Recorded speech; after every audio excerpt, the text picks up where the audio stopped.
Thanks for tuning in to the SevSells Show. I'm your host, Sevin Murdock, exposing the good, the bad, and the ugly in all things real estate, right here at KPPF, Saturday mornings at 10 a.m. And you can listen in at 95.7 FM, 98.5 FM, and 1040 a.m. But please don't forget to like and subscribe to our YouTube at KPPF Radio 1040 a.m. We are here with Chris Franquemont, Guaranteed Rate. Woo woo. Back at it again. And Ben Gosz with First American Title. And he's going to go ahead and kick us off for our starter kit, just to kind of introduce to us what you do about, title, what your role is in the title insurance company, anything that someone might need to know about title as they kind of get started in their real estate ventures. Sure. If you're listening in, load up on caffeine because this is going to be jam-packed with excitement. So I'm Ben Gosz. I'm the area manager for First American Title in Southern Colorado. The company that I work for, First American Title, is a Fortune 500 company headquartered in Southern California. And we have 4 offices here in Southern Colorado and maybe another 15 or 20 in the Denver metro area. The offices that I work with here are up north, kind of near the Chapel Hills Mall. We have one downtown. We have one out east on Powers. And we have another up in Woodland Park. So. Okay, so you have offices. We've got offices. We've got a lot of people, a lot of offices, and seriously, there's a lot of moving parts. There's about a dozen people that work for us here, spread out in those 4 offices. So there's a lot of stuff that goes on a day-to-day basis. So when it comes to your role for the title company, you said you're the area rep. What is it specifically that you do besides keep angry realtors happy? Is that a fair statement? That's a full-time job. Yeah, right. That's a good question. So I make sure that the light switches turn on and off when we walk in every day. But no, in all seriousness, there's so much that goes on that someone wouldn't understand. So a title insurance company closes real estate transactions, that huge stack of papers. This is why Ben's so boring. He's the paperwork guy. The paperwork guy. And so along with that, like as boring as it sounds, you have to make sure the copiers work. You have to make sure that you have ink. You're in communication with a lender. You have to have communication with a lender. So the realtor, I try and make sure that our staff is staffed appropriately so that if someone like Chris or someone like Sevin calls our office, they get someone that answers. They get someone that has some wherewithal on what's going on in a transaction. They get someone that knows what they're doing. Right, 100%. That's what I do. So when it comes to the title and lender relationship, right? I mean, you guys work very closely together on every transaction. How does that start? This is our starter kit, right? So let's really break down the nuts and bolts here. It starts with typically me taking someone like Chris out to lunch and soliciting him for his business. Yes, I do love the free lunches from Title. Usually we're the ones having to buy people lunches. That is great. But no, on a transactional basis, really, usually the listing agent, as you guys are well aware, are picking those title companies. And so when someone goes under contract, they oftentimes know before us or right around the same time as us. And we both start working on that file. We're sending them our title request with everything we need from them. They're sending us documents. We're back and forth communicating, updating things, changing things. When we're starting to work up final figures, we got to get fees from Title, understand all their costs, make sure we're on the same page about those. Title's really that middleman for all the money. So when we're sending out our money, it's all going to Title. They're holding it. They're giving money to the appraiser, to the insurance company, to the seller, to everyone that needs it. And so we work hand in hand with Title really from the moment someone goes under contract until they are closed, funds dispersed, and the transaction's done. Yeah, 100%. And having a strong title and having a strong title insurance company is really important because if you have a crappy title insurance company, you guys got to bear in mind that these people are holding all of your money, okay? Like whatever your down payment is, you're wiring it to the title company. The lender's sending their wire over to the title insurance company. There's a lot that the title insurance company can screw up on the title commitment that your lender might have additional requirements for that can cost you time and money attorney or maybe even a contract. So, I mean, having a title insurance company that can whip it around real quick is definitely an important thing. So when it comes to First American, Ben, what would you say sets you guys aside and apart from every other title insurance company? Because there are plenty. So we are a Fortune 500 company. We have offices in all 50 states. So That's awesome. Yeah, it's awesome. When people are buying or selling a house, typically they might not be coming from Colorado Springs. So if they're coming from elsewhere in the country and they need to stop in to sign something or drop something off, we have offices everywhere. So it makes it a little bit easier for them. That makes my life easier too. I actually use the First American has a little fees online calculator. I use it sometimes when I'm doing out-of-state deals or a county that I haven't worked in before.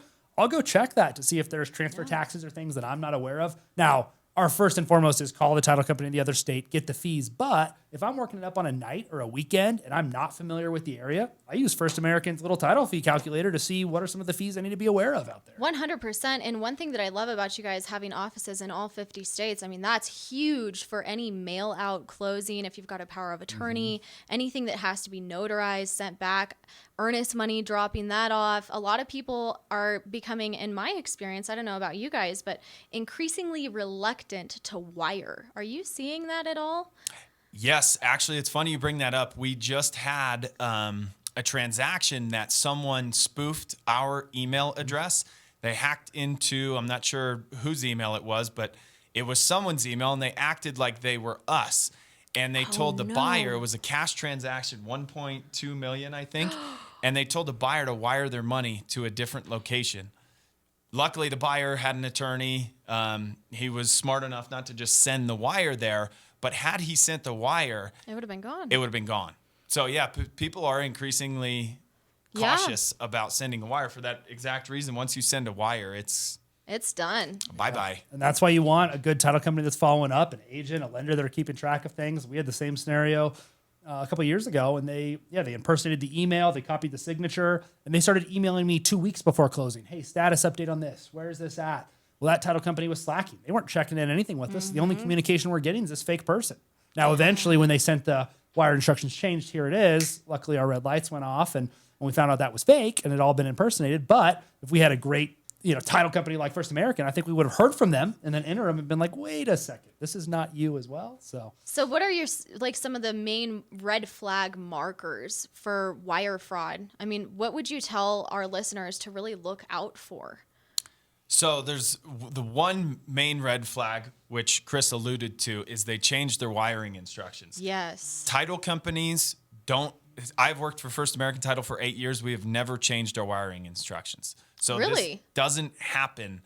If they're in the middle of a transaction saying that they've changed wiring instructions, it's probably not true. If we change our wiring instructions, you'll probably receive communication 100 different ways. Right. And that'd be a huge deal. It'll be a huge deal. So the first thing is we don't change our wiring instructions. That's super crucial to know. I mean, because wire fraud is absolutely on the rise. I think that we all kind of know that. Yeah, so much so Guaranteed Rate requires my signature to have this whole little clause of we will not provide wire instructions. You must call the title company in person. I won't provide them either. So we don't. We tell everyone, you've got to call. Here is their phone number. Call this phone number and get the wire instructions over the phone. That's another thing that I'd say too. Like if your realtor is trying to provide you with wiring instructions, that's not good. Okay. Like you want to be dealing directly with the title company or whoever you're supposed to be wiring your funds to. 100%. Absolutely. So as far as all things title go, Ben, is there anything else that you kind of want to touch on today as far as, title insurance? Yeah, educate everyone on title insurance. Yeah, so, if you're listening to this segment, you're wondering what in the world is title insurance. Title insurance is on almost every single transaction, whether it be residential or commercial in the United States. Refinance or purchase. Or purchase. There's two different policies. To Chris's point, one protects the owner of the house, so typically you guys, and the other protects the lender, so Chris's company, for the money that they're lending out. And basically, if I could simplify what title insurance is, it's an insurance policy that protects you and the lender for your interest in your home. So if you're buying 123 Main Street, your title insurance policy ensures that you're the owner, no one else is, and that there's not any outstanding, maybe the seller put a new roof on the house, didn't pay for it. Right. Now you move into the house and You move in, there's a lien. somebody's That claiming happened to you owe me money. on my last house where the week after we congrats. moved in, knock on the door, some contractor, hey, I'm looking for the seller's name, Jason. He owes us $24,000. Oh my Great, gosh. I'm calling my title company right now. And You know- and thankfully they'd paid a contractor who hadn't, or paid the contractor who hadn't paid the parent company, and all that got settled outside of us. But I was sure glad I had title insurance in that moment. And It again, happens. good thing you had a good title insurance policy, right? Because Absolutely. they are different, and every company is a little bit different on that as well. But the way that I like to explain title insurance to all of my clients is it protects someone's great aunts, cousins, sisters, Aunt Bertha, twice removed from popping up out of the grave with an unrecorded deed showing ownership to your property, So definitely something that you want to have. We're going to go ahead and take a quick commercial break. Thank you so much for tuning into the SevSells Show. I am your host, Sevin Murdock, exposing the good, the bad, and the ugly in all things real estate right here at KPPF. We will be right back with our market update.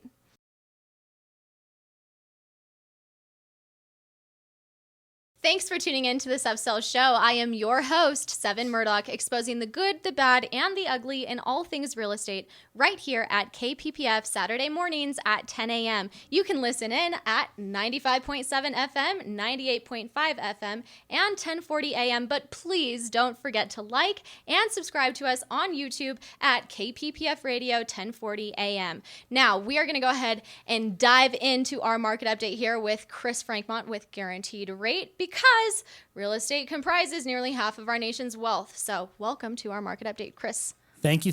Yeah, there's a lot going on in the market right now. Early November, the Fed just met, and that was a big meeting. There was a lot of expectations around them starting to slow down or taper off their buying of mortgage-backed securities. So not to nerd out too much, we talked a little bit about this on a previous market update, but part of the reason interest rates have stayed so low was support from the Fed. They buy mortgage-backed securities on the back end, and the demand for those mortgage-backed securities is one of the big influencing factors on interest rates. So as they're buying those up, that's actually helped keep rates low. As they stop buying them, we expect rates to rise. And so there was already a lot of expectations around this, that they were going to make that announcement. So a lot of that had already been factored in. That's the funny thing with rates, is as soon as we have any inkling, it gets factored in. So things will happen and people are like, oh my gosh, rates are going to change. I'm like, no, they changed 2 months ago because of this. So this has been priced in for a while. However, all of the expectation was for that to start happening next month, and they actually said they're going to start it this month. That was yay. that was kind of the big bomb drop, per se, that has already caused rate movement. We've already started to see rates climb from that because they're tapering off even sooner than expected. So when you say climb, Yes. what are we talking? Right. Well, it's hard to know for certain. I quit trying to do that after COVID when we saw rates rise over 1% in less than 24 hours. I used to tell people like the crazy story of the Trump election when I saw them rise 0.5% in 3 days, and then we saw a full percent in 24 hours. So, we don't try to predict or know, but in general, we do expect them to rise. I mean, we've already seen them tick up 0.25% just in the last week or two. Wow. And I wouldn't be surprised to see another 0.25% before the end of the year, but who knows? Time will tell. Holy cow. And so why do you think that this is the case? I mean, I know that you explained that on a technical, intricate level, but if you could put it into layman's terms, right? Yeah, absolutely. So, I mean, in general, when the Fed's doing that, when they're buying all those securities to keep rates low, they were trying to stimulate the housing market. And they did a great job. I mean, look at how many houses sold all across the country, the hot market that we saw. It's kept our whole economy propped up. Yeah, absolutely. It's really helped keep things going, keep it juiced. But we don't want to see that forever. I mean, people would always ask me, well, do you think rates are going to get lower? And I'd say that's a big problem if they do. It means our economy's really in trouble. And so, them starting to taper that means they think that there's a couple of reasons. One is demand is decreasing a little bit for mortgages. Less mortgages are being done. They don't need to buy as many. So that'll balance each other out a little bit. But in general, they just don't want to keep dumping. Oh, man, I can't remember the figure it is right now. $70, $80 billion a month. Might be more than that. So don't quote me on it, into buying mortgage-backed securities. And they're going to start decreasing it by $15 billion a month. So it's a lot. Wow. And at the end of the day, they don't want to keep dumping all of their money in there to prop up the mortgage market and keep rates low.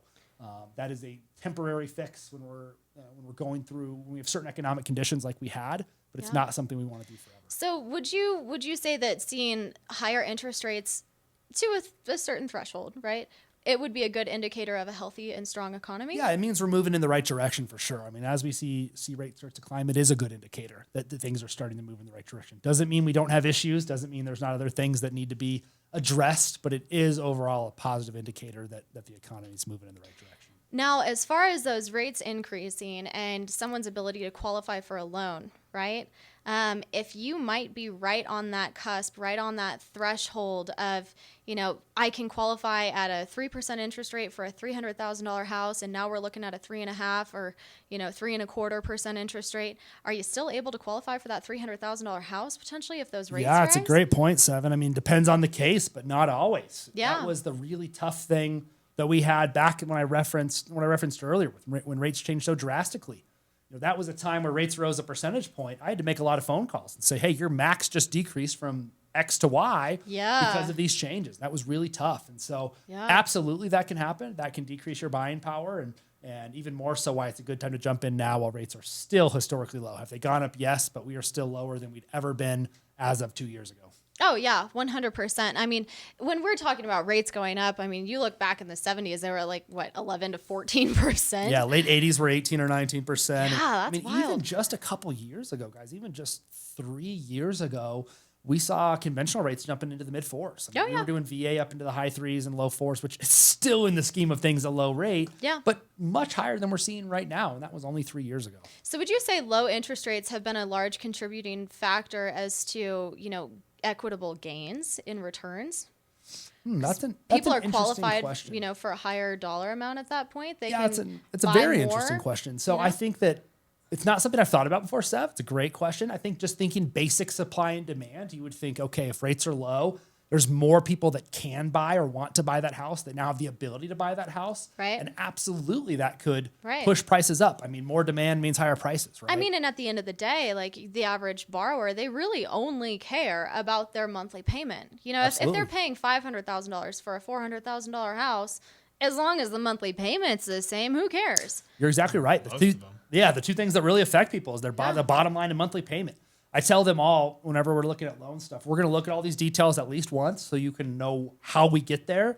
But at the end of the day, what are we analyzing for the long-term effect on you? What do you have to bring and what are you paying every month? So you're exactly right. Yeah. One of the first questions that typically you would ask is, what are you comfortable with paying monthly, right? Even absolutely. Before you ask what their income is. Yeah, absolutely. When our quick intro call, we try to learn, home loans really boil down to income, assets, and credit. So we try to touch base on our first call, get to know them a little bit, get a quick overview of income, assets, and credit. And then absolutely, that is the big question. What are you comfortable with as a monthly payment? Now, we all see that change, $600. Right? Yeah, they all, we'd love to be below 1,000. I'm like, $1 million. Yeah. And we all see that change. They go see their dream house. You'll have to look in Detroit then. Yeah, exactly. Exactly. And it's funny that people go see their dream house and they're like, okay, I could eat out a few less times a month. And their budget evolves and changes. But absolutely, Ben, that is maybe I don't need that frappuccino every single morning. Yeah, exactly. Amen. Well, thank you very much for the market update. You guys, we're going to go ahead and take a quick commercial break. I'm your host, Sevin Murdock, exposing the good, the bad, and the ugly in all things real estate right here at KPPF. We will be right back with our Dear Sev segment.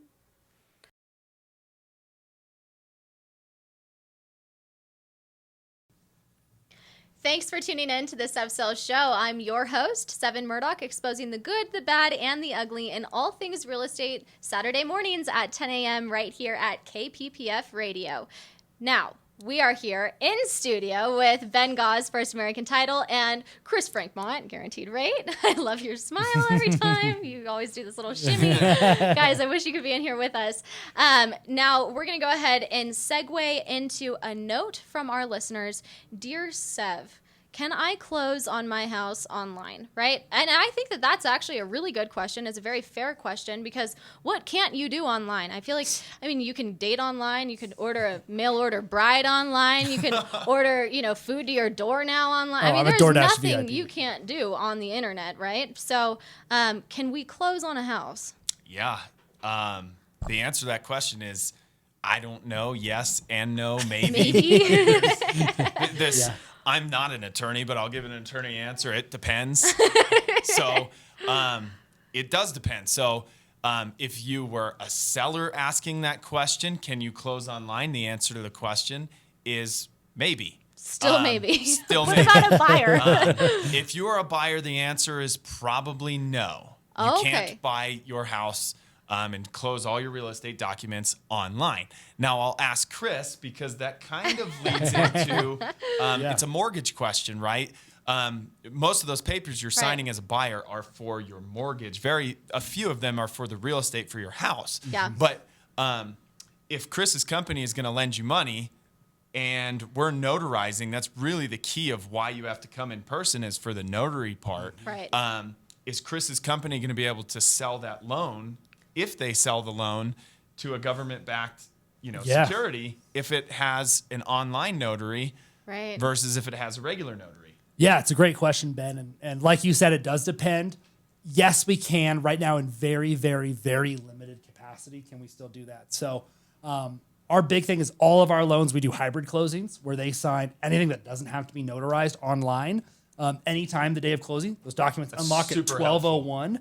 They get them early so they can review them. They can't sign anything until 12:01 on closing day. Then they can click to sign all of their non-notarized stuff. They only have to go in and sign a small stack. So that's what we can do still on all transactions. We do that on all of them. Now, there technically is a full e-close where you use e-notarize that does all the notary stuff online. You hold your ID to the camera. And I mean, there's a lot of steps to it. That being said, to be compliant and be able to sell that loan, there is so many restrictions of what we need, the software that has to be used, the title company has to have certain things. So in Colorado right now, there's only one title company that we can legally do a full e-close with. I can't even tell you who it is. It's a company out of Denver. I've never worked with them. I just know that there's one company that we can compliantly do it with right now. I'm sure the others are going to be coming on board. It's a smaller company. Most of these big ones, there's so much more that needs to change that it's going to take a little bit longer. Some of these smaller, more dynamic companies were able to adapt quickly. But I think we're going to see it soon from the big companies. So It's a good technically, part about yes, being a but I haven't small done it. company, right? Yeah, sure. Yeah. There's advantages and disadvantages. So, and First American is one we can do online closings. We have a group that's all they do are online closings. They're based out of Florida. Florida caught onto it a little faster than Colorado did. And But really, it's kind of up to the lender. it's up to the right? lender on who they might allow. And So you guys, there's so you many guys just moving have parts. to fight about it, really. Yeah, we just you all know? have to get on the same page with legalities and compliance. It really was, like Ben alluded to earlier, with COVID really accelerated this, where it was already happening. It made it happen a whole lot faster. And so I think we all kind of rushed out our solutions to the product, and now it's about interfacing those, getting those to communicate, and us all getting on the same page compliantly, because that's what it really comes down to is everyone's scared of their shadow when it comes to compliance. When we're talking real estate, title, and mortgages, yeah. there are so many rules and so many gotchas that we all want to make sure we're checking our compliant boxes. I mean, in compliance, really, it means liability, and it's liability for absolutely everybody, every entity, every individual involved in that entire transaction.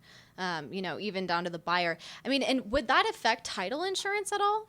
Is there anything that could appear on the policy if someone signs? It doesn't necessarily impact the title insurance portion of it. And in fact, the real estate side of it is a little bit easier than the mortgage documents. Those are really the main reason.